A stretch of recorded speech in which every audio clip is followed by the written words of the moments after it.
Cuban, Latino. Here we go. Let me bring y'all up to speed.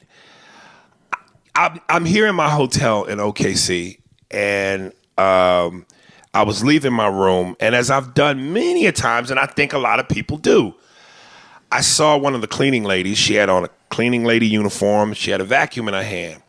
And I said, ma'am, can you please clean my room? And her response was, I don't know the room because I don't know. But to the room, people, I don't know. And she left. And I made a video and I had said, well, if she don't know, then I don't know. And I said something about this bitch being built like a trash can. And I said in the thing, I did not use the words learn how to speak English. What I specifically said was, if you're going to work a job where you may have to communicate with people, don't you think you should be able to communicate? And they came for me like Sosa's men. Don't you ever play me, you fucking little monkey. Who the fuck you think you're talking to, huh? You want to go to war? Tony. They went to war. Oh, they went to war. Which is to say, a lot, and listen, a lot of Latino people agreed with me, but a lot of them hated me for saying this. So saying to the house cleaning lady directly, can you clean my room? Why is that not an option? And listen, when you go out to when you leave your room and she's out there and the cart's out there, it ain't nothing but a second to go, can you clean my room? And I get one of four answers. Yes, sí, no problema, or yes. I shouldn't have to. It's not about what you shouldn't have to. It's does it really inconvenience your day to pick up the phone and call? Because you don't know what it doesn't inconvenience my day, but it's the same feeling you get when you're on the phone with customer service talking to Raj Tash Mahaji or Shanti Bazaz, and you can't understand, and you're trying to get shit done, and you're already frustrated because you're calling customer service for something that ain't working that's frustrating you. So you're already frustrated before you make the call. Then when the supposed help gets on the line, it's even more frustrating because you can't make out what the fuck you're saying. I should not have to do the Da Vinci Code. I should not have to fucking break down the Da Vinci Code. I shouldn't have to do that. Decipher codes. No, what do you want to do when you tell me on the phone and you died? What the fuck did you just say? They're speaking English. That's all you wanted from the lady outside the door. Well, give me that. Give me that. Right-hand corner. And guess where we are next week? Mississippi. The South. So he has to meet people that are famous, right? Take with me. To go hang out with in the afterlife. I could tell you who I'd like to see in the afterlife. Like I said, my fantasy is that in the afterlife, we all could fly and we could relive certain moments or have certain things happen. I would love to see, he ain't dead yet, but fuck it. If I could take him with me so it could happen, I would love to see Mike Tyson fight Ali, both in their prime in the afterlife. I would like to roll a blunt with Biggie. I'd like to hang out with Tupac. Fuck Maya Angelou. That is good, Dick. You got to see Affion Crockett do Maya Angelou. It's fucking sick. When they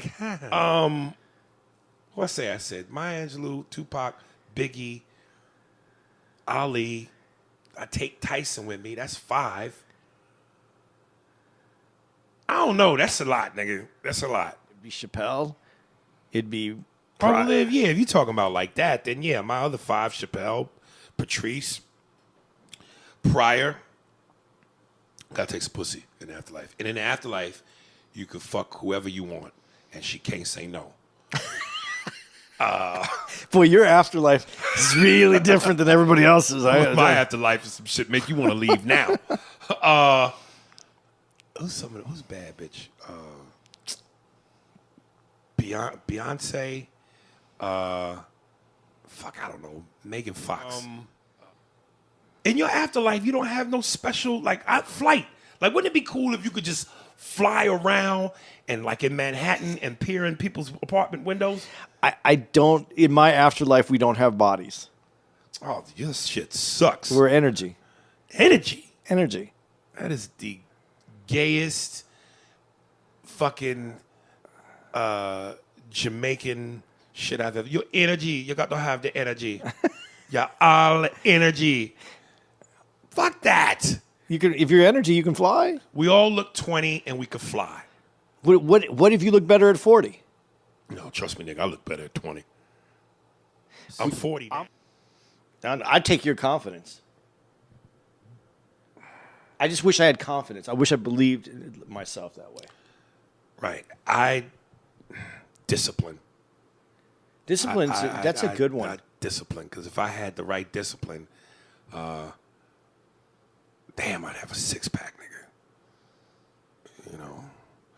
Dude, sometimes on Instagram, you ever stop and look at those food, like, things where you just scroll and it's nothing but food? Yeah. Some of the pizzas on them, the pepperonis, when the pepperoni is cooked, where it's dark but oily and melted into the cheese, oh my God, nigga. It does. What do you think is harder, to turn down really great smelling, great looking food when you're hungry, or some pussy? Well, you can't live if you don't have nutrients. There's nutrients and botanicals in the pussy. By the way, y'all break down The Last Dance beautifully. Aries, you may be the first to do a Jordan impression. Sad Jordan sounds like Rocky. Love and peace, brothers. You don't really have to do this, but that's how I play the game. If you don't want to play the game that way, don't play the game. Break. This is for daddy. So you believe that you're going to have sex in heaven? Non-stop. No diseases. But you're not. Condoms don't even exist in heaven. But procreation isn't necessary in heaven. So why would you think that you're going to have it in heaven? What do you mean? Procreation isn't necessary? And not in heaven? Because, No, but for enjoyment. But Pure enjoyment. if it's not necessary, why? Why do you think that you? But what do you mean? What's not necessary? You don't have to have kids, so why would You don't. you wouldn't procreate? So the genitals would be. But you're not looking to procreate. But that's what I'm saying. Genitals aren't even going to be necessary. That's why I said we're going to be more of an energy than we are. I hate your heaven, nigga. Matter of fact, I'm going to heaven, and the dick gets bigger. Isaiah the Character, Part 2. I don't know if there's a Part 1. This is Part 2. I wanted to see 85 South show and Spears Steinberg combination, but do a live crowd show that will be awesome. By the way, Andy, a cool guy. I think we need to. I love it when it's going off the rail. This is a drunk driver, and he's about to slaughter a family. Did I write Folks, if you can Google it, I'm sure, maybe. It might be such a short clip, you can't Google it. I did a movie called Why Do Fools Fall in Love, which was the Frankie Lyman story. And the director, I forget his name, last name, Nava, something. He directed this Selena movie with Jennifer Lopez. I played Red Fox in the movie, and I did the whole bit where Red goes, I was making love to one girl, and she said, hurt me, so I hit the bitch with a brick. And then after that, I go, thank you, good night. They cut my shit down to thank you, good night. Alex Thomas actually, they even cut his shit, because Alex comes out, introduces me. Ladies and gentlemen, Red Fox. I come out, I do the quick bit, I say good night. Alex comes back out, give it up for Red. Man, they cut me down to nothing. And then we shot an extra scene where I'm at the table, and it's me, Lorenz Tate, who plays Frankie Lyman, and Vivica Fox, and some other nigga who had been in a lot of movies. And I improvised all my... The director was Gregory Nava. He was such a dick, dude. Like, and this is earlier in my career where I didn't know the workings of film, the technicalities of it. Because at one point, I said a line at the table that I wasn't happy with. And I said, can we do it over? Let's do it over, please. He yells at me, he goes, it's cut. The word is cut, and only I say that. Oh shit. And listen, I love Tracy. I'm not shitting on Tracy at all. Tracy's my man.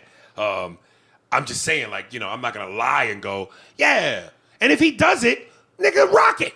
Congratulations. That's one of the dudes I've never met, and I so want to meet him someday. Yeah, he's a wild dude at times, dog. He just says outlandish shit. I saw him, but I didn't get to meet him. I remember I saw a clip of him performing at the Cobb's in San Francisco. This nigga really did a bit about eating an elephant's pussy from the back. You guys can't see it because it's obviously, but the physicality was he literally took both his hands and parted the elephant's ass. And just that's how when you eat elephant pussy, you gotta open that big pussy and you lick that pussy. And the great part was the audience. Because some of them were laughing, but some were mortified, nigga. You got pussy, and when you open that, all that elephant pussy be in your face, you nigga.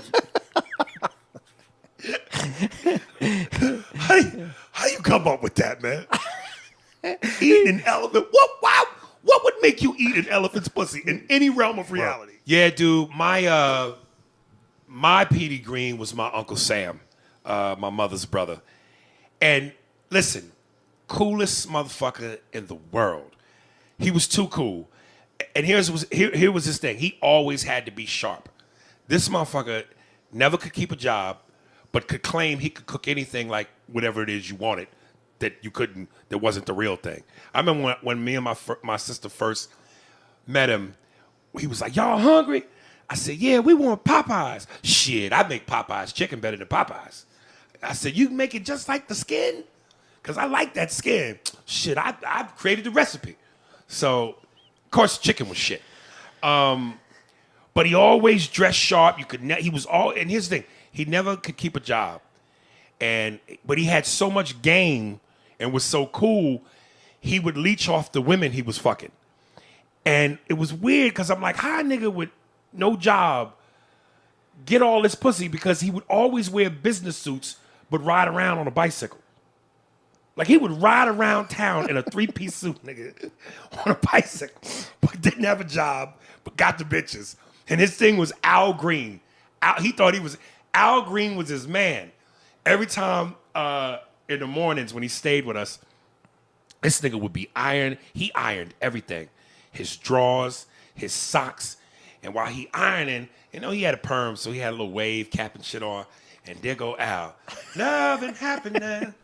I'm so tired of being alone. I'm so tired. Hey, what's happening, nephew? And that nigga put on that suit, them silk socks, and them gaiters, get on that Huffy, and be out. Nigga, what do you do all day? Nigga, ride around the town in a business suit on a bicycle. We grew up by the Air Force Base, is where we lived, and we used to go to the public pool.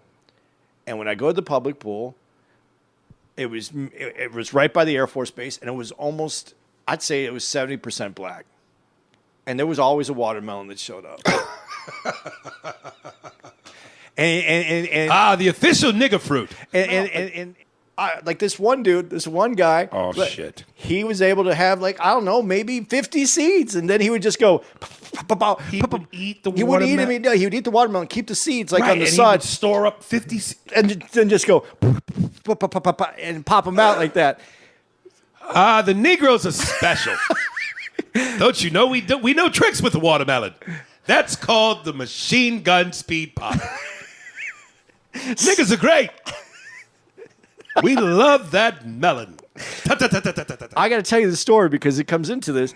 It was the first year we were on the road, and I had been eating a lot of watermelon because it was in season, and we were on the road, and we're in I forgot where we were, but it's on like a wharf, and I saw that they had fresh slice, and I saw it going to tables. It was the triangle slices of watermelon, and I wanted to order it, and I felt uncomfortable ordering it in front of you.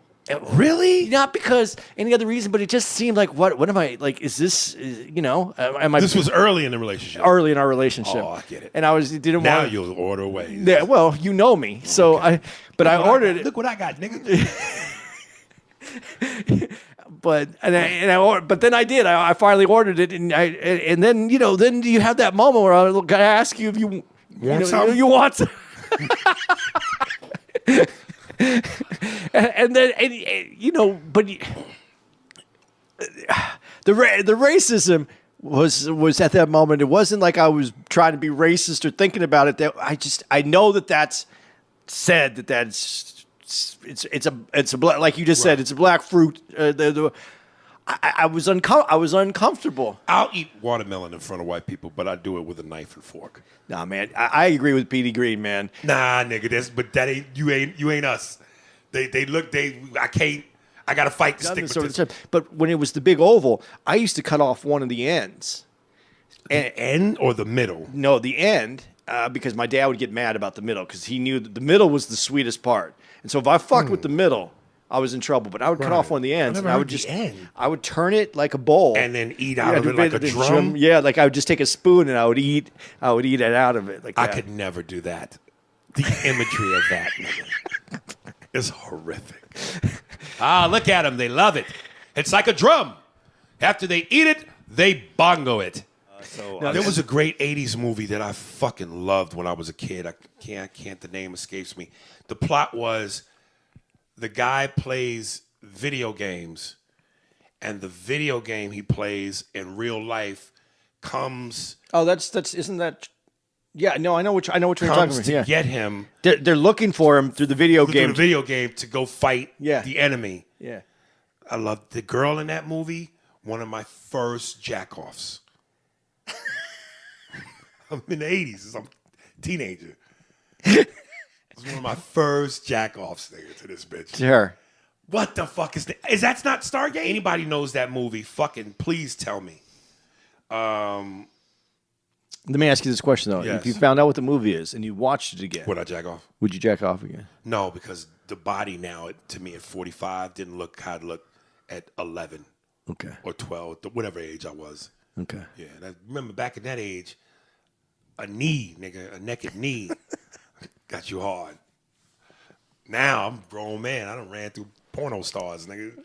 They ain't gonna do it for me like that.